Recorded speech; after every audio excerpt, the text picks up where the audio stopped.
El pensamiento binario de Bertrand Russell, subrayado por Javier Pérez Jara y Lino Camprubí Bueno, susceptible de crítica por El sueño es vida de un servidor. Bertrand Russell pasa por ser y es uno de los filósofos, porque tiene un sistema filosófico al menos en marcha, si no un sistema filosófico al menos tiene una cosmovisión, uno de los filósofos, decimos, más relevantes del siglo XX y por consiguiente, dado el nivel filosófico del siglo XX, uno de los filósofos más relevantes de la historia de la humanidad. Y al menos desde la concepción analítica o ya resolutiva de la filosofía, una de las cabezas fundantes de esta actitud de resolver problemas actuales a través de un análisis riguroso de las complejidades que nos atraviesan. Doy por hecho que la gente sabe quién es Bertrand Russell, pero puestos a recomendar obras de Bertrand Russell, tan solo podemos recomendar las que conocemos. La primera, aunque no sea por orden cronológico, Los problemas de la filosofía, es un buen libro, un excelente libro, para adentrarse en los problemas de pensamiento relacionado con el conocimiento, pero que es la base de todo filosofar. Los problemas de la filosofía es un libro interesante para introducirse en la filosofía, y podemos recomendar Exposición crítica de la filosofía de Leibniz, su famoso Principia Mathematica.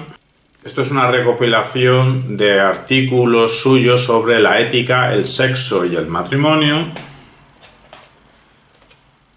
El credo del hombre libre, su introducción a la filosofía matemática. Su libro de política Caminos de libertad, socialismo, anarquismo y comunismo. Si entráis en Wikipedia de Bertrand Russell e imprimís, pues tener muchas hojas preparadas porque tiene decenas y decenas de obras. Posiblemente sea el pensador reflexivo, el escritor filosófico que más cantidad de texto ha producido. Cantidad de texto acompañado de calidad literaria. No en vano le dieron también el Premio Nobel de Literatura. Lo que pasa es que a veces los premios Nobel no sabemos si a veces o siempre la motivación viene por motivos geopolíticos. En el caso de Bertrand Russell, posiblemente por su posición después de la Segunda Guerra Mundial o en la Segunda Guerra Mundial a favor de los Estados Unidos, y después de la Segunda Guerra Mundial su posición entonces anticomunista. Bueno, tiene también sus ensayos escépticos, su ABC de la relatividad, sus fundamentos de filosofía, muy recomendable también, su análisis de la materia, un título precioso, Análisis de la materia, recopilación de artículos sobre Dios y la religión, La conquista de la felicidad, El poder, un nuevo análisis social, Significado y verdad. Este es el segundo tomo de 2 de su Historia de la filosofía occidental, lo cual es muy interesante porque los pensadores filosóficos de corte analítico tienen el prejuicio, o se les ha puesto el San Benito, de que son pensadores que intentan pensar partiendo de cero, olvidándose de la tradición filosófica, incluso a veces siendo ignorantes de dicha tradición. Pues Leibniz no es un pensador analítico, pero es un pensador lógico, que los analíticos pueden sentirse afines a Leibniz. Leibniz fue lógico y Leibniz fue historiador. Bertrand Russell tiene su historia de la filosofía occidental, y en nuestra cosmovisión hispana o iberófona, Jesús Mosterín es lógico, es teórico del conocimiento, pensador de la ciencia y un historiador de la filosofía. Y también el conocimiento humano. Y decenas de más obras de Bertrand Russell, a quien nos vamos a acercar a través de exponer contenidos procedentes de varios libros, de varios vídeos de Lino Camprubí Bueno y de Javier Pérez Jara en torno a su obra publicada de forma conjunta y en inglés, titulada en español Ciencia y Apocalipsis en Bertrand Russell. Cabe ubicar, para quien no conozca, aunque sería extraño en una audiencia mínimamente informada sobre las cuestiones filosóficas en la iberofonía, cabe ubicar a Lino Camprubí Bueno. Bueno es apellido directamente relacionado con Gustavo Bueno Martínez, es nieto del filósofo Gustavo Bueno Martínez, y Javier Pérez Jara. Son pensadores filosóficos criados filosóficamente en torno a la sombra alargada de Gustavo Bueno, estudiaron su obra, conversaron con él, tienen exposiciones públicas de cuestiones filosóficas en la Escuela de Filosofía de Oviedo con Gustavo Bueno y con posterioridad a la muerte de Gustavo Bueno en 2016, pero recientemente con esta obra sobre Russell, cabe decir que Javier Pérez Jara ya tenía una investigación previa sobre Bertrand Russell comparándolo o pensando a ver en qué momento o hasta qué punto podía encajar Bertrand Russell desde la perspectiva del materialismo filosófico que ahora Javier Pérez Jara prefiere denominar materialismo discontinuista. Estos estudios de Javier Pérez Jara sobre Bertrand Russell se han completado con la colaboración a la par de Lino Camprubí. Lino Camprubí y Javier Pérez Jara forman un tándem. Supongo es evidente por los vídeos que hacen juntos que tienen una buena amistad y sin entrar en ningún tipo de cuestiones humorísticas, son amigos y actualmente residentes en Sevilla, porque creo que ya finalmente los dos son docentes en la Universidad de Sevilla. Ambos dos han dado bastante vueltas por el mundo en su actividad docente. Javier Pérez Jara también por la zona de Asia y Lino Camprubí por la zona de Estados Unidos, y finalmente ambos dos están en la Universidad de Sevilla. Javier Pérez Jara nació en 1983, suponemos que Lino Camprubí en una fecha parecida, es decir, que estamos hablando en septiembre de 2023, son pensadores filosóficos en torno o a partir de los 40 años, que tras una actividad formativa, tras una actividad postdoctoral, pues ya están bien ubicados en la universidad, han hecho muchos artículos interesantes, muchos libros interesantes, algunos conjuntos, y esperamos que a partir de ahora pues sea el periodo que se abre de lo que suele decir ya la primera madurez de algunos pensadores filosóficos, que suele ser en torno a los 35, 40, 45 años, y algunos pensadores filosóficos tienen una segunda madurez ya a partir de los 60 años. Cabe decir que uno de esos libros conjuntos, aparte de Bertrand Russell, sobre Bertrand Russell, de Javier Pérez Jara y Lino Camprubí, en este caso como participantes, como articulistas, pero también como coeditores, pues es también escrito en inglés, lo cual a veces genera polémica de que por qué escribe en inglés, que no se puede escribir en español, cosas de filosofía. Evidentemente, claro que cabe escribir en filosofía, sobre filosofía en español, y hay que hacerlo y hay que seguir haciéndolo, pero ellos lo hacen, pero también consideran que aquí en la iberofonía, aquí en España, se han pensado cosas muy interesantes, pero como la koiné de momento en el mundo académico filosófico, atravesado por el corte anglosajón, australiano, estadounidense, británico, es en inglés, pues publican en inglés para que se entere ese auditorio anglosajón que aquí también sabemos pensar sobre Bertrand Russell, sobre cuestiones ontológicas, cuestiones epistemológicas, porque ese otro libro que tienen coeditado y han participado varias personalidades filosóficas actuales, va sobre el materialismo contemporáneo, en inglés, cuestiones ontológicas y cuestiones epistemológicas, que hacen un contraste sobre hasta qué punto se puede relacionar, encaja o no encaja, cómo se relacionan cuestiones ontológicas y epistemológicas.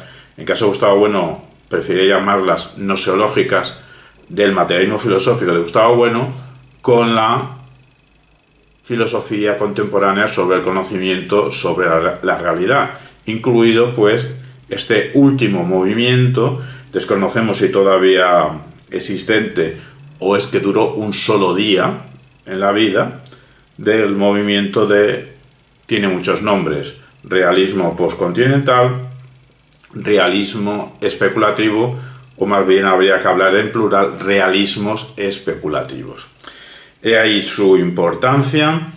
Para algunos que se autodenominan a sí mismos seguidores de Gustavo Bueno desde la ortodoxia, pues consideran a estas dos personas, a este tándem, a este pin y pon de la filosofía, consideran pensadores, si es que los consideran pensadores heterodoxos del materialismo filosófico. Cabe decir que ambos dos, Lino Camprubí y Javier Pérez Jara, tienen formación filosófica, evidentemente, pero luego la han completado, se han especializado. Lino Camprubí Bueno ha ido especializándose hacia y formándose hacia la historia, es un historiador de la ciencia y un historiador de la filosofía, y Javier Pérez Jara también, desde una formación filosófica embebida del materialismo filosófico, pues se ha ido especializándose hacia sociología cultural, sea eso lo que sea lo de sociología cultural. Y en su renovación interpretativa sobre cómo concebir hoy mismo la obra de Gustavo Bueno, pues incluso Javier Pérez Jara justifica que sería mejor denominar la doctrina, el punto de vista, la actitud sobre ontología, sobre las ciencias de Gustavo Bueno, materialismo discontinuista, en vez de materialismo filosófico, porque cualquier cuestión filosófica sobre el materialismo ya será un materialismo filosófico. Habría, de hecho, varios materialismos filosóficos. Si a todos los llamamos materialismos filosóficos, ¿cómo los distinguimos? Pues por una serie de motivos. Al de Gustavo Bueno se le podría, según Javier Pérez Jara, denominar materialismo discontinuista, lo cual parece ser que entre las cabezas súper ortodoxas, ante los que cortan el bacalao sobre cuál es la única interpretación correcta acerca de los textos de Gustavo Bueno Martínez, pues esto sería una herejía, causa de expulsión o causa de un toque de atención público, como ya ocurrió en una reciente escuela de filosofía de Oviedo, del materialismo filosófico, no la de este año, este 2023, nos podemos confundir, puede que la del año 2022. Entremos ya en materia de lo que en sus exposiciones públicas sobre su libro en inglés Ciencia y Apocalipsis, en Bertrand Russell, dicen. ¿Pero por qué el motivo de este vídeo antes de empezar con su exposición? Pues muy sencillo, nuestro argumento es simple. Si para Javier Pérez Jara y Lino Camprubí interpretan a Bertrand Russell como si su pensamiento fuese binario, con el añadido de que a veces puede caer en la simplicidad, y subrayan los peligros de dicho pensamiento binario por caer en lo maniqueo, pues entonces, como nosotros ya previamente, nuestro libro publicado El sueño es vida, con textos de finales de la década de los 90 del siglo XX, hemos criticado, hemos subrayado nuestra oposición a lo que denominamos dualismo cotidiano, es decir, el pensamiento binario, pues nuestro argumento es que entonces, si nuestra obra critica al conjunto extenso del pensamiento binario, si el pensamiento de Bertrand Russell es un subconjunto del pensamiento binario, nuestra obra, El sueño es vida, también puede servir de crítica al pensamiento binario de Bertrand Russell. ¿Pero qué nos dicen Lino Camprubí y Javier Pérez Jara? Bueno, nos dicen que Bertrand Russell tiende a presentar su pensamiento en binarismos. El problema es cuando esos binarismos son muy simplistas. Pasa que subrayan que no es que esto lo haga Bertrand Russell porque fuese tonto.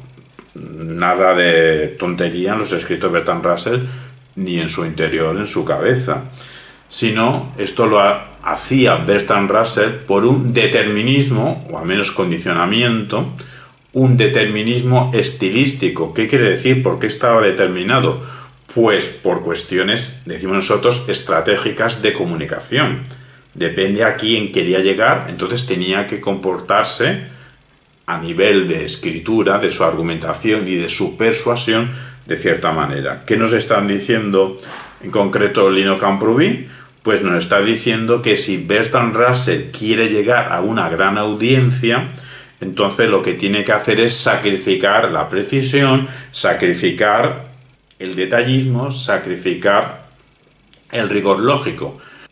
Nosotros nos preguntamos, ¿acaso en 2023 y 1023 y 3023, si es que llega la humanidad, el supuesto intelectual, o llamémosle como nos dé la gana en cada época, tiene que llegar desde la filosofía o el pensamiento filosófico, si es que uno hace un sistema, tiene que llegar necesariamente a grandes audiencias?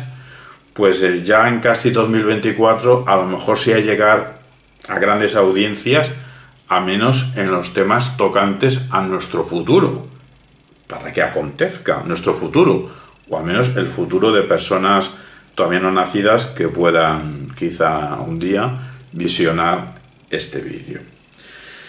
Bueno, Javier Pérez Jara nos dice que las representaciones culturales siempre se han concretado en mileniarismos binarios. Bueno, hace 1000 años no eran milenarismos, pero a partir de cierto tiempo esos binarismos ya son milenarios. ¿Qué nos dice Javier Pérez Jara? Nos dice que las representaciones culturales siempre, bueno, siempre desde que ha pasado el tiempo, es decir, que actualmente se basan en binarismos que son milenarios. Por eso decimos, claro, en un principio los binarismos no eran milenarios hasta que no pasó el tiempo, ¿no? Y se pregunta Javier Pérez Jara, ¿hay que superarlos, estos binarismos ya milenarios o bimilenarios? Y claro, nos lo explica Javier Pérez Jara con ejemplos bien concretos. Es que en Twitter, o llámalo X, o llámalo como quieras, o en cualquier red social, pero sobre todo Twitter, o te polarizas o te callas. Si es que Wittgenstein, ahora mismo no sé si diría algo, no diría nada, utilizaría redes sociales o vete tú a saber, pero bueno, podemos tergiversar su pensamiento actualizándolo, diciendo algo que él no diría de la siguiente manera: ante lo que no se puede uno polarizar, lo mejor es callarse. Ante lo que no se puede uno polarizar, lo mejor es callarse. Pues Javier Pérez Jara, ¿qué nos dice? Pues que si quieres ser un intelectual público, debes simplificar la complejidad. O sea, están de acuerdo que la realidad que nos rodea es compleja. Bien, pero en aras de poder transmitir cierto contenido a una gran masa, a una gran audiencia, entonces tienes que emplear historias maniqueas. Tienes que sintetizarlo todo en simples recetas que se puedan seguir. Y para eso se deben entender. Pero claro, si lo que quieres es convertirte en un filósofo, un pensador filosófico más matizado o de la forma mejor matizada que puedas, un filósofo a ser posible profundo, con mayor profundidad de los anteriores o de tus rivales adversarios, un pensador filosófico, un filósofo riguroso.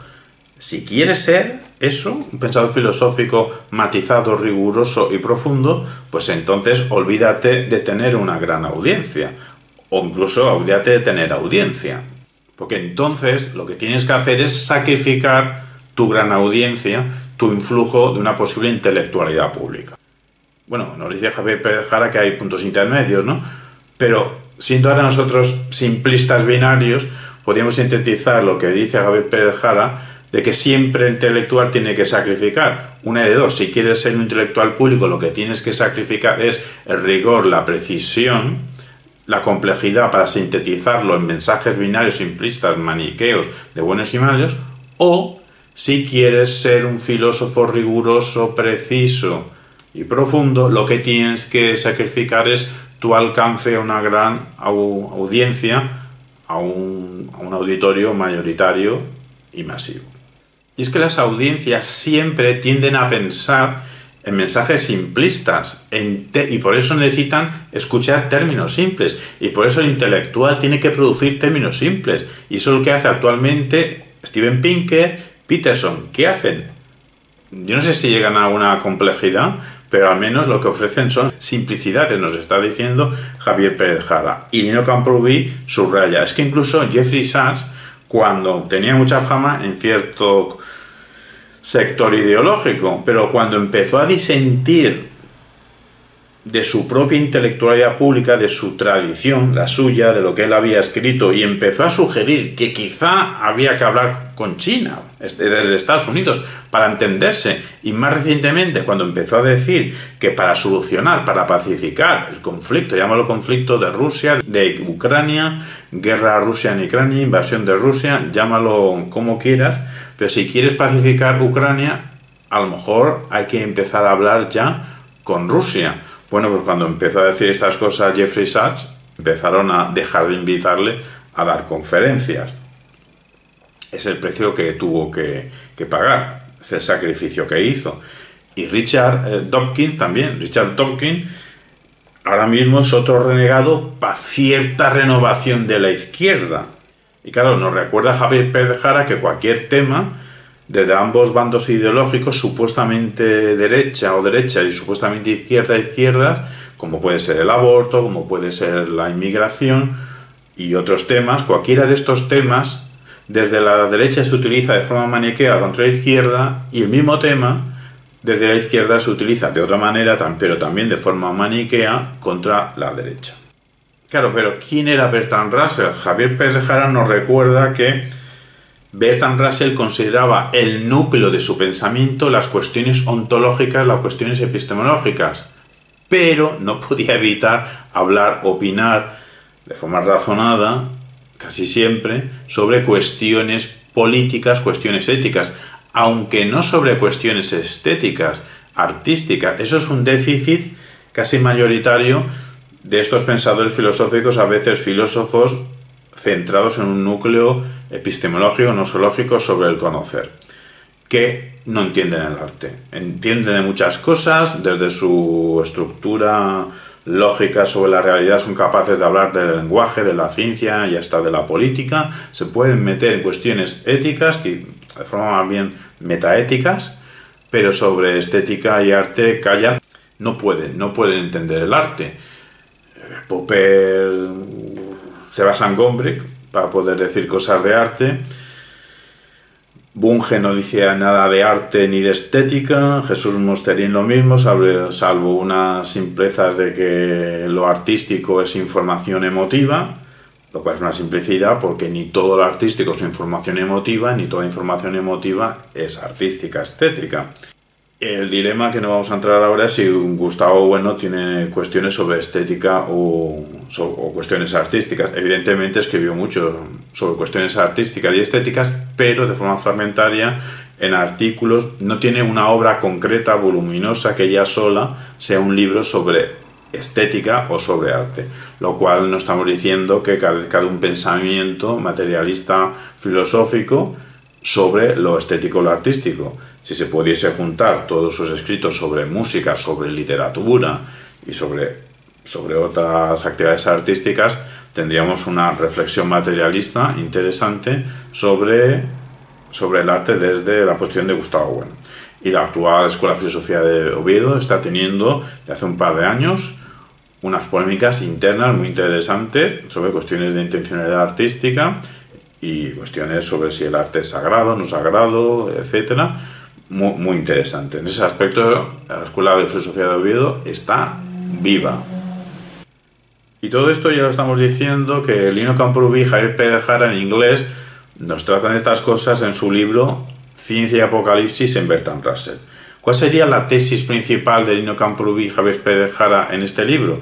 Bueno, pues que Bertrand Russell fue uno de los principales actores que narraron la ciencia, pero de dos maneras distintas, en épocas distintas de su vida. Primero, Bertrand Russell narró la ciencia desde una actitud salvífica, en un tono salvífico, como que la ciencia nos va a salvar, pero con posterioridad, en las últimas décadas de su vida, tuvo un tono apocalíptico. Que cuidado con la ciencia y la tecnología, que no solo puede destruirnos, sino puede hasta destruir el planeta Tierra entero. Javier Pérez Jara lo que nos dice es que Bertrand Russell ha construido toda una gran cosmovisión reflexiva en el siglo XX. La duda terminológica es que si es un sistema filosófico, porque es que su pensamiento no es estático, no es fijo, está en continuo movimiento. Se puede decir que ha pasado por todas las doctrinas y actitudes filosóficas. En vez de estudiar la historia de filosofía para adentrarte en la filosofía, pues estudia a Bertrand Russell y pasarás por todas las doctrinas y piruetas filosóficas que una persona, una cabeza pueda posicionarse. Pero la dualidad básica en cuestiones ontológicas, en cuestiones metafísicas, en cuestiones epistemológicas de Bertrand Russell y de casi todos los pensadores desde Platón y antes, es la dualidad apariencia y realidad, o apariencia y episteme. Donde empieza la episteme, donde empieza el conocimiento, y la apariencia también, donde empieza y hasta dónde llega, y si hay una fase de intersección o hay una dualidad. ¿Y dónde estamos? ¿Estamos en el mundo de lo aparente o estamos en el mundo del conocimiento? ¿O qué hay que hacer? ¿Cómo justificamos? ¿Qué límites tiene el mundo del conocimiento? Kant también es otro autor, otro filósofo que pensó estas cuestiones. Y es que estamos diciendo que Bertrand Russell pasa por todas las actitudes filosóficas. El juvenil Bertrand Russell pasó y luego abandonó por un monismo de corte idealista, de corte hegeliano, que luego abandonó. Luego abandonó con muchas graduaciones, con muchas perspectivas, pero en líneas generales por una tonalidad empirista, por una tonalidad también lógica, pero aunque oficialmente se quedó en lo lógico y luego en lo epistemológico, luego en lo lingüístico, cuestiones afines, no pudo evitar callarse sobre cuestiones ético-políticas y hacer declaraciones sobre cuestiones geopolíticas. Incluso escribía cartas a presidentes de gobierno de Estados Unidos, de la Unión Soviética, en nombre de la humanidad, a veces en conjunción con Einstein, para salvarnos, para que estas dos cabezas no lleguen a pasar de una guerra fría a una guerra caliente. El caso es que Bertrand Russell presentó, trabajó en marcha, hizo el proyecto, y lo realizó porque tuvo una vida longeva, de una filosofía científica. Una filosofía, sí, en sintonía con la ciencia, pero filosofía, es decir, apoyada en el criticismo. Es que la filosofía no es Bertrand Russell, cualquier filosofía sí es filosofía o pensamiento filosófico. La diferencia, una que tiene con la ciencia, es que se plantea el estatus de su propia disciplina. La matemática no se plantea qué son los números, entonces ya estarías haciendo filosofía de las matemáticas. La física no se plantea qué es la física. La biología no se plantea qué es la biología, pero la filosofía sí se plantea qué es la filosofía. Bertrand Russell se lo planteó y la respuesta es que, sea lo que sea la filosofía, tiene que ser crítica. Y esta actividad crítica de Bertrand Russell lo que hace es movilizar muchas cuestiones fundamentales, al punto es que nos hace pensar. No solo hizo pensar en su época, sino que a nosotros, 2023... y si llegamos al 3023, Bertrand Russell nos seguirá haciendo pensar. Pero claro, Bertrand Russell hemos dicho que cambiaba, y a veces cambiaba en su presente. Entonces, ¿qué pasa? Algunos han acusado, han pensado, ¿acaso era esquizofrénico Bertrand Russell? Pues nosotros la conclusión que sacamos es que Bertrand Russell no tenía una esquizofrenia, o sea, no tenía actitud esquizofrénica. O sea, él podía contradecirse, y se contradecía no solo diacrónicamente a lo largo de toda su trayectoria, sino que estamos diciendo que se podía contradecir sincrónicamente en un mismo presente, más o menos no muy extenso en el tiempo. Claro, el presente real no existe, ¿no? Pero desde nuestro punto de vista no vemos aquí esquizofrenia. Lo que vemos es, ya sea sincrónicamente o diacrónicamente, pues una polifonía de voces.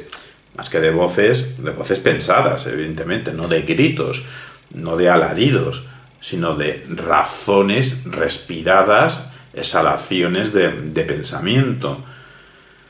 A lo largo de esta trayectoria, si son distintas voces, pues la obra entera de Bertrand Russell, desde nuestro punto de vista de un análisis dialógico, nos podría servir la obra entera como un análisis dialógico. Habría que reestudiar libro por libro hasta qué punto, en qué momento en el mismo libro tiene diferentes perspectivas a favor y en contra de algo en el mismo libro. Lo que está claro que en toda su obra entera sí tiene diferentes perspectivas a favor y en contra de cualquier cuestión de cualquiera, no, de algunas cuestiones ontológicas, epistemológicas, también políticas, pero no estéticas y artísticas. Entonces la obra entera de Bertrand Russell para nosotros sería dialógica el conjunto de su cosmovisión.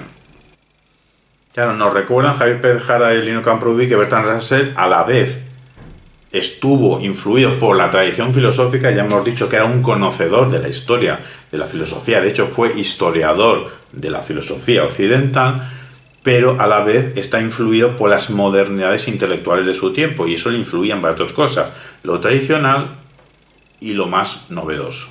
Pero claro, el problema nos dice Javier Pérez Jara que cuando un intelectual, mucha tradición que conozcas, y por mucho novedoso que también conozcas, si quieres hablar a una gran audiencia, entonces toda la complejidad que nos rodea, pues la tienes que simplificar a veces de forma caricaturesca, con una caricatura de la realidad. Y ese es el problema, cuando Bertrand Russell hacía caricaturas de la realidad. ¿Y cómo hacía esa caricatura de la realidad? Pues cuando subrayaba ciertos rasgos y silenciaba otros rasgos, sobre todo en cuestiones geopolíticas. Cuando subrayaba los problemas, los elementos negativos de la cosmovisión contraria a la suya, de la ideología política contraria a la suya en ese momento, pero bien que se callaba sobre los elementos negativos, que claro que lo sabía y claro que debía conocerlos, sobre la ideología política que en ese momento estaba defendiendo. Claro, nosotros, influidos por la interpretación de Javier Pérez Jara y Lino Camprubí, lo que decimos es que la gran lectura que en 2023 podemos hacer del conjunto, del cómputo, del conjunto de la obra de Bertrand Russell es que nos está haciendo una pregunta. Nos está haciendo la pregunta de que si las ciencias nos pueden salvar a la humanidad y al planeta, si las ciencias nos pueden salvar o por el contrario las ciencias, tenemos que decir la conjunción ciencias-tecnología, ciencias-tecnologías, al contrario, en vez de salvarnos, las ciencias-tecnologías nos van a destruir a la especie humana y al planeta Tierra, ambos dos, o solo a nosotros. Pues si destruye el planeta Tierra, también a nosotros, a no ser que alguno de nosotros pueda huir del planeta Tierra e irse a otro planeta. Pero aquí, a repetir los mismos errores en otro planeta aquí. Lo que nos recuerda Lino Camprubí es que para Bertrand Russell llega un momento, cuando supera su monismo, su idealismo absoluto, hegelianizante, pues se da cuenta Bertrand Russell que el monismo, o sea, que una explicación para todo, como si todo estuviese completamente unido y que con pocos principios puedes explicar absolutamente todo, pues que eso no funciona en la realidad. O sea, pues lo que importa en las matemáticas, pero luego Bertrand Russell lo supo proyectar hacia la realidad, que en las matemáticas y en la realidad lo que importa son las relaciones. Y lo que hizo Bertrand Russell, o intentó, es analizar relaciones. Analizar relaciones ya lo hemos visto, en la materia, en la sociedad, en el significado, en cuestiones que tienen que ver con el universo, con el conocimiento humano. Anda que no analizó cosas, sí, le podemos echar en cara que no analizó lo estético o lo artístico, pero bueno, la cantidad de cosas que analizó es ingente.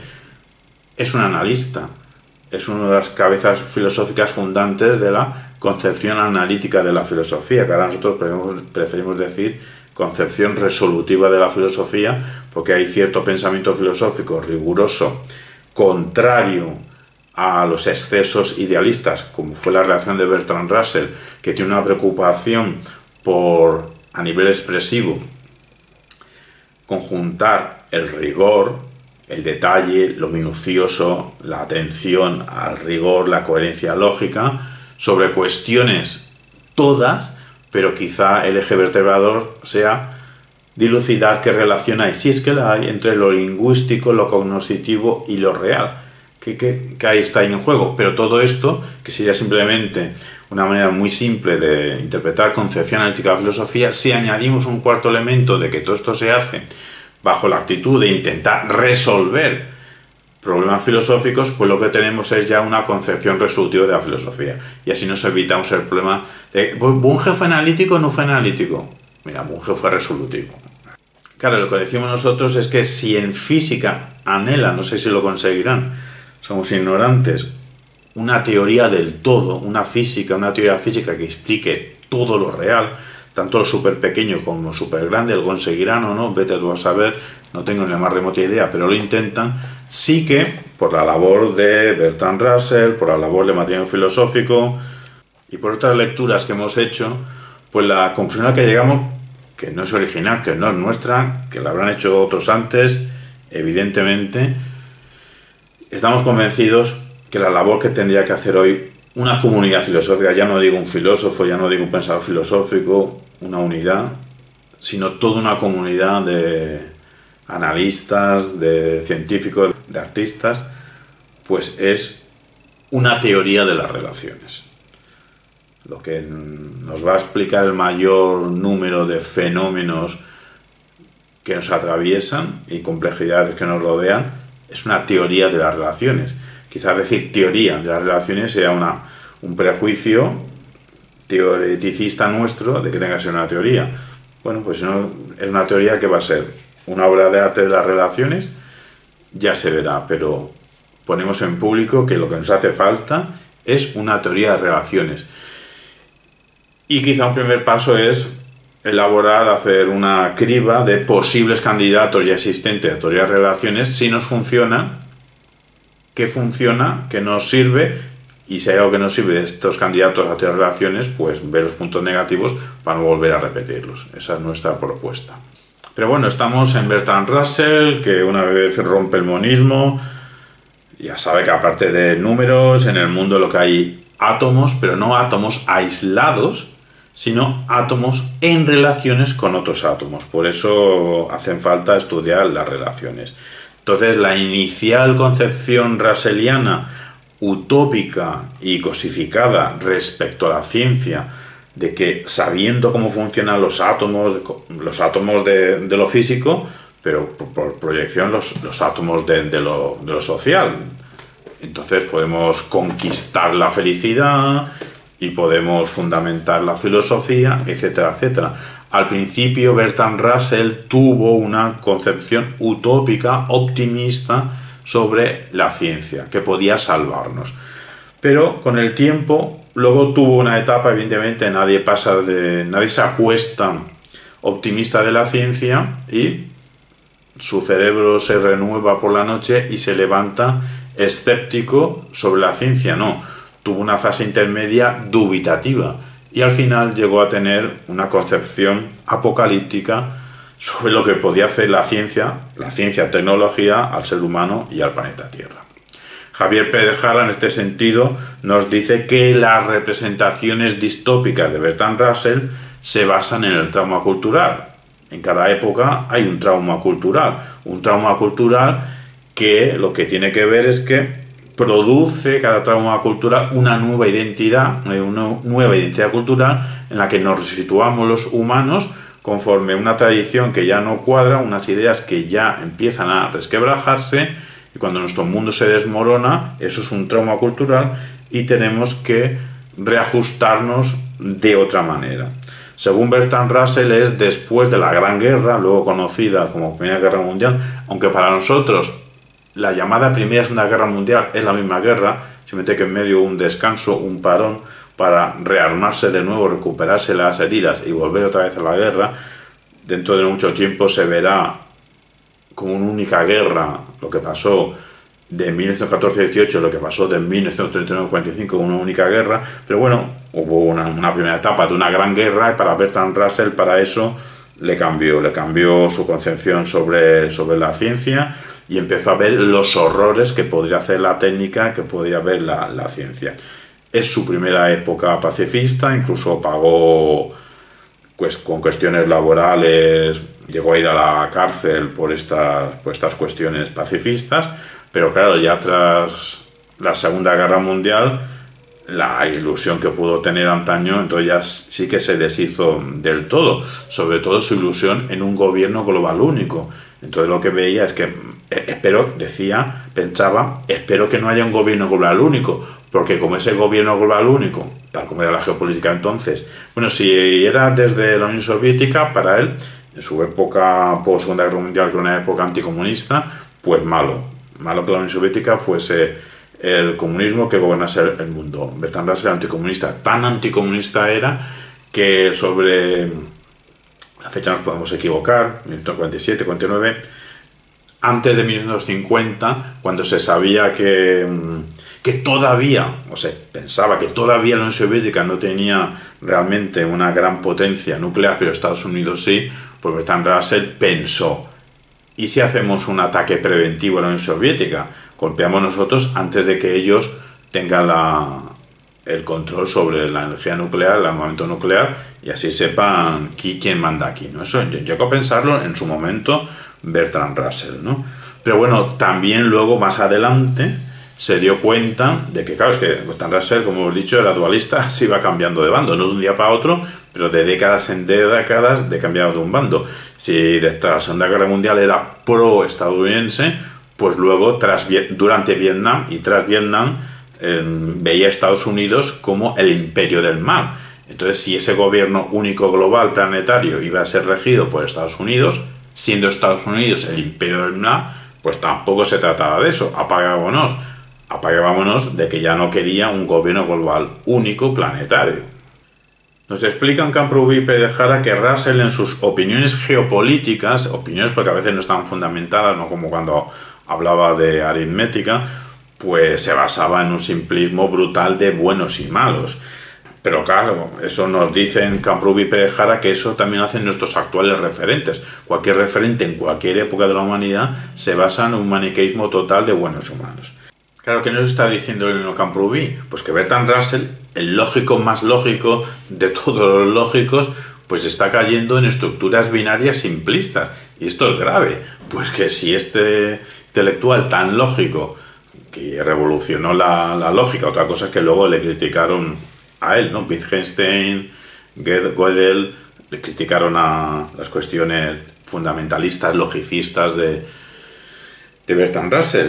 Pero bueno, anda que no fue un buen lógico Bertrand Russell, ¿no? Pues una persona tan lógica es capaz de caer en unos simplismos maniqueos tan brutales, pues el resto de los mortales, ¿qué vamos a hacer? ¿En qué nos vamos a basar? Pues en un pensamiento simplista binario.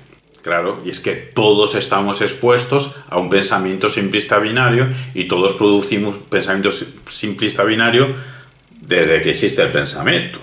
Pasa que nos dicen que al menos en Bertrand Russell estos mecanismos simplistas son muy transparentes, es decir, los podemos ver con la claridad. No se esconde, los deja bien a las claras, no hace manipulaciones, no nos engaña a propósito. Y claro, nos vuelve a recordar Javier Pérez Jara que Bertrand Russell sabe perfectamente que la audiencia no quiere escuchar grandes artificios lógicos, que la audiencia lo que quiere escuchar un discurso de, por un lado, metasalvadores de la humanidad, o al menos de nuestro país, y de metaperversos, los grandes enemigos, los grandes malvados de la humanidad, o al menos de nuestro país. Esos son los discursos que le gusta oír la gran audiencia. Pero esto no solo lo hizo Bertrand Russell, también lo hizo Jean-Paul Sartre, Cortázar.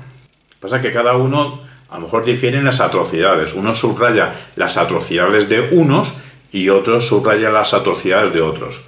Como diría Unamuno, los unos con H y los otros también con H. Unos y otros con H. Lo que me está diciendo Javier Pérez Jara es que Russell juega a ser un intelectual público, pero con códigos binarios extremadamente simplistas, en el sentido de que hay unos tótems y unos antitótems, aparte de maniqueísmos varios. Pero eso sigue en nuestra época, en las redes sociales, en la prensa, en todos los supuestos intelectuales, y ahí nosotros en la política, tanto de un bando como del otro, como del supuesto centro que no existe. Al menos en España, es un país dialéctico, España. El centro, poco futuro para el centro político en España, si es que tiene sentido la expresión centro político. Claro, Javier Pérez Jara se sorprende, pero sabe qué pasa, quiero decir, se asombra de que los intelectuales públicos, sobre todo intelectuales que hayan demostrado gran coherencia lógica, porque hay otros intelectuales que nunca han demostrado coherencia lógica, más bien han demostrado incoherencia lógica. Esto no tiene mérito, ¿no? Que luego cuando hablen en público también sean simplistas, porque siempre lo han sido. Lo que pasa es que con un lenguaje ambiguo, oscuro, profundo, aparentemente eso hondo, pero en realidad también una simpleza binaria brutal disfrazada de unos términos oscuros. Pero bueno, los intelectuales que cuando quieren serlo en cuestiones cognoscitivas son claros y lógicos, Pues increíblemente, cuando pasan a lo geopolítico o a lo ético, vamos, la coherencia lógica se la dejan en la puerta y no la usan. Porque saben que tienen una audiencia polarizada y tienen que mantener un discurso polarizado. Y así se olvidan de los crímenes de quienes defienden, los crímenes de sus amigos o de sus amos, y recuerdan los crímenes o los supuestos crímenes, o cuentan como crímenes muertes que no son producto de criminalidad de sus enemigos intelectuales. Y a veces tienen aquí unas básculas, unas balanzas, un cuentamuertos, a ver si el comunismo o el capitalismo, quién ha matado más. Si no te suman las cuentas, pues unos, el nacionalsocialismo, para uno el nacionalsocialismo es de la derecha, venga, son muertos de la derecha. No, pues que era nacionalsocialismo, pues entonces el nacionalsocialismo, sus muertos, sus asesinatos, son los asesinatos de la izquierda. Pero todo esto culturalmente llega a la gente. Porque dice Javier Pérez Jara que todo lo utiliza como un cemento, que pega las cosas, que un pegamento que solidifica, ¿no? Estas cuestiones, estos supuestos contenidos, bueno, son contenidos, pero supuestamente verdaderos para quien los enuncia. Como no se analizan con rigor. El caso es que nos dice Lino Camprubí y Javier Pérez Jara que la lógica binaria ha funcionado tanto en la tribu como en la sociedad actual. Por eso nos recuerda Javier Pérez Jara que los primeros sociólogos de corte científico, pues lo que hacían es, pensaban, si queremos saber cómo es la sociedad actual, ¿qué tenemos que hacer? ¿Estudiar la sociedad actual? Sí, lo que pasa es que eso es complicado. ¿Qué es más fácil? Estudiar la sociedad tribal. Son círculos más pequeños. Bueno, difícil estudiar sociedad tribal pretérita, del pasado. Pero en su momento, los primeros sociólogos, en su presente, podían tener ciertos ejemplos de sociedad, llamémosle tribal para entendernos. Bueno, pues estudiando sociedad tribal, así aprendemos de qué es la sociedad actual. Porque en el fondo la sociedad actual está repitiendo patrones tribales de antaño. En concreto, a nivel de conocimiento, a nivel de expresividad, el pensamiento binario. Pero claro, nos dice Javier Pérez Jara que el tribalismo no solo está en las tribus y las tribus actuales, sino en los equipos de fútbol y sus seguidores. Y a un campo de fútbol es peligrosísimo, te puede matar antes, en medio puede recibir una bengala, en medio la gente puede avanzar en masa hacia el campo de fútbol, se pueden pegar unos con otros en la misma grada, o a la salida los de un equipo, si ven a otro de otro equipo, lo pueden hasta matar. Bueno, ir a un campo de fútbol ahora mismo es algo peligrosísimo, y por eso funciona el fútbol, eso lo decimos nosotros, por eso funciona el fútbol a nivel mundial, porque es de los deportes que mejor capta esta mentalidad tribal de los nuestros y los otros, y vamos a por ellos, Pero bueno, tribalismo a tope. Pero no solo está el tribalismo, nos dice Javier Pérez Jara, en el fútbol, sino está sobre todo en las redes sociales, especialmente Twitter. Porque hay ciertos patrones binarios de entender la realidad que se repiten.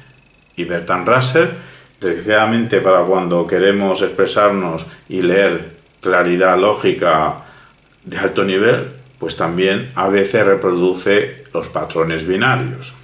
Y lo repetimos, con Pérez Jara lo hace para poder comunicarse con su audiencia. En realidad es una táctica de su gran estrategia comunicativa de mandar un mensaje. Siempre decimos nosotros que un discurso, un mensaje. Eso sea un tuit, sea una obra de teatro, sea un discurso oral, sea un artículo, sea un paper, o sea la obra filosófica entera de uno. Un discurso, un mensaje. Lo que pasa es que en la obra filosófica entera de uno, si es larga como de tan rasa, a lo mejor hay varios, ¿no? Varios mensajes. Pero en cada momento ese mensaje que lanzas debería ser el único que lances. Un discurso, un mensaje. El problema es cuando ese único discurso lo planteas de forma binaria.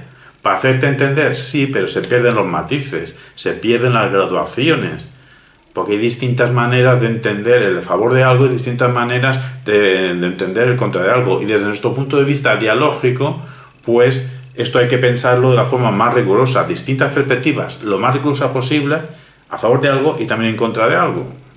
Hombre, lo que pasa es que Javier Pérez Jara nos dice que que él y Lino Camprubí no son unos enemigos, nosotros nos adherimos a lo que va a decir ahora, de que no es que sean unos enemigos a ultranza de todo pensamiento binario. En algunas cuestiones sí que hay que tener y ejercitar el pensamiento binario.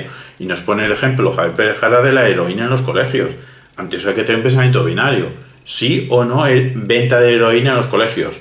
Pues no. O sea, heroína en los colegios, no. Claramente no, por una serie de motivos. Y quien quiera pensar claramente sí, pues que lo justifique. Aquí sí que podemos ser binarios y apostar que los que sí que venden heroína, qué tipo de personas son, qué razones tienen, qué motivaciones tienen, y podemos justificar una forma evidentemente fácil y porque sí es verdad que no hay que venderse heroína en los colegios. Pero en otras cuestiones, nos dice Javier Pérez Jara, que son más complejas, el comunismo. Claro, decir que el comunismo, todos los gobiernos comunistas que han habido, el comunismo en su totalidad es la encarnación del mal, siendo el capitalismo la encarnación del bien, para que quien así lo piense, eso es un ejemplo de pensamiento binario simplista que yo creo que estaréis hartos, bueno, no sé si hartos, pero que lo habéis oído mucho. Pero lo mismo al revés. Pensar que el capitalismo es la encarnación de la explotación humana. Y quien lo diga esto pensará que el comunismo es la bondad sobre el ser humano. También nos estaréis hartos, pero también habréis oído más de una vez lo que acabo de decir. Ambas dos tendencias, pensar que hay capitalismo y comunismo y uno es la encarnación del bien y el otro la encarnación del mal, eso es pensamiento binario simplista. Lo mismo sobre la industrialización. Como que es completamente un fenómeno negativo, malísimo, o es completamente un fenómeno buenísimo, positivo. Estés en uno de los dos bandos, pero si mantienes las dos posturas y mantienes que una es completamente buena, la industrialización, o mantiene lo contrario, que es completamente mala, pensamiento simplista, binario. Y cuando a Javier Pérez Jara le preguntan, bueno, pues que ahora mismo hay algún intelectual público que sí, que entiende lo que acabas de decir, que lógica binaria sí en según qué momentos, pero que en otros momentos, cuando quieres y tienes que utilizar una coherencia lógica, un rigor expositivo, pues en esos momentos y ante complejidades no hay que caer en un simplismo binario, maniqueo. ¿Hay intelectuales actualmente que estén en esa labor? Que sepan utilizar el binarismo cuando necesariamente haya que utilizarlo, pues nos dice Javier Pérez Jara que no conoce ninguno. Es más, nos recuerda que Chomsky, que aclaramos que pasa por ser el mayor intelectual de nuestra época, a lo mejor junto con Habermas, el lado europeo Habermas, el lado estadounidense Chomsky, pues cuando Chomsky se pone en labor geopolítico, en labor político, pues para Chomsky todos los republicanos son la encarnación del mal. Es lo que dice Javier Pérez. Mr. Chomsky, ¿todos los republicanos son la encarnación del mal? Pues si lo dices, estás cayendo en un pensamiento simplista binario. Claro, lo que nos dice Javier Pérez Jara es el doble juego de influencia mutua pero limitada, entre el intelectual público y su audiencia. Por un lado, el intelectual público puede influir en la audiencia, sí, puede moldearla, sí, pero de forma limitada. Pero no es unidireccional. Este modelaje limitado del intelectual público hacia la audiencia. También la audiencia, con sus intereses, con sus expectativas, con sus esperanzas, puede moldear, puede predirigir, de forma inconsciente, evidentemente, en la que se pongan de acuerdo, la audiencia, aunque ahora por redes sociales se podrían poner de acuerdo. Vamos a decir estas cosas para que Habermas cambie de opinión sobre tal cosa. Bueno, el caso es que también las expectativas, esperanzas de la audiencia puede moldear ligeramente, pero solo de forma limitada, lo próximo que va a decir el intelectual público de turno. En realidad es muy difícil salir de todo esto porque estamos, no sé si siempre, véase la historia de la humanidad, y en España somos campeones de estar polarizados. Estamos muy polarizados a nivel español, a nivel iberófono, a nivel europeo, a nivel mundial. Estamos muy polarizados y es muy difícil salir de esta polarización. Y ni siquiera, dice Javier Pérez Jara, es solución el relativismo. Caer en una posición relativista, bueno, vete tú a saber, es que hay muchas maneras de ver esto, cada cultura tiene la suya, incluso el mismo individuo tiene la suya. Tengamos un sano relativismo. Incluso Bertrand Russell, a veces él decía que era un escéptico apasionado, un feliz escéptico, tenía cierta dosis sana de escepticismo Bertrand Russell, y es verdad que cierta dosis cierta de escepticismo será sano, pero caer en escepticismo, pues no. Por eso es difícil salir de esta polarización. Y todo esto nosotros lo conectamos con nuestro libro El sueño es vida, que en la página 63 refleja lo que hemos llamado aritmética filosófica del 2, que son dos contenidos que publicamos, el primero en 1992, bueno, no lo publicamos en 1992, lo escribimos en 1992, se hizo público una primera versión en el año 98, y este libro, Sueño es vida, pues es de cuando la pandemia, de 2020. Pues esa primera parte de Ética y Dios, nosotros apelamos a nuestro vídeo Ética y Dios, porque aquí criticamos este pensamiento binario por simplista y maniqueo. No lo vamos a leer ahora, ya lo leímos en ese vídeo, apelamos a que le interese estas cuestiones que acuda a dicho vídeo. Solo vamos ahora a anunciar una proposición. No hay nada más artístico que ser inventor de conceptos, ni nada menos inteligente que dejarse dominar por ellos.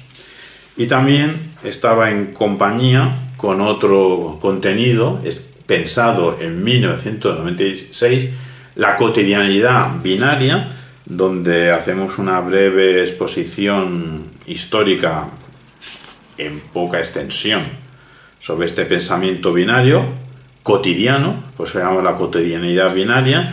Enunciamos su problemática, su concreción posmoderna en identificar que hubo una antigua y perversa ideología sobre la identidad fundante, llámase el ser o sujeto, pero que menos mal, según la posmodernidad, que ya se puede pensar una diferencia destructiva desarrollada, decimos nosotros, por los satélites nietzscheanos o neo-nietzscheanos.